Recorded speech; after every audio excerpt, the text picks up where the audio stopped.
Today, we're making a vibrant and delicious beetroot dhokla, a colorful twist on a classic Gujarati dish. I'm starting with one fresh beetroot and an optional green chilli.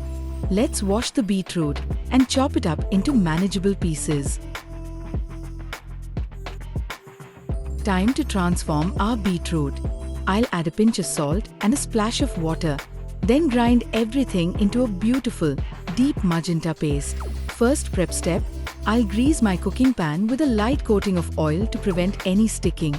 Now for our wet ingredients, I'm mixing 3/4 cup of curd, a half teaspoon of turmeric, a teaspoon of sugar, and a teaspoon of oil.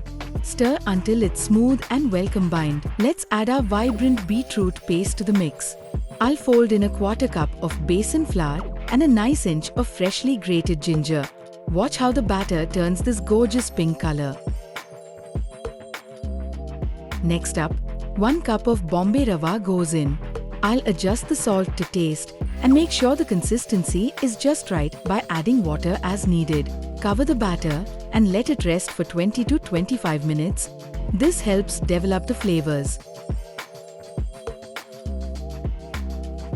After resting, I'll add a 1/4 cup of water and sprinkle in a teaspoon of fruit salt. Gently mix to keep the batter light and airy. Pour that beautifully pink batter into our prepared pan. Steam or pressure cook for 20 minutes on medium heat. And remember, no whistle. Once those 20 minutes are up, remove the lid and let the dhokla cool down naturally. Carefully transfer our dhokla to a serving plate. Now for the finishing touch, tempering. I'll heat a tablespoon of oil and add mustard seeds, sesame seeds, a touch of hing, some fresh cilantro, and curry leaves. A teaspoon of water goes into our tempering. Then I'll pour it generously over the dhokla. And there we have it, a stunning, healthy beetroot dhokla that's as beautiful as it is delicious. Serve it hot and enjoy every soft, flavorful bite of this incredible dish. If you love this recipe, please like, share, and subscribe to P. Bhatt's Kitchen.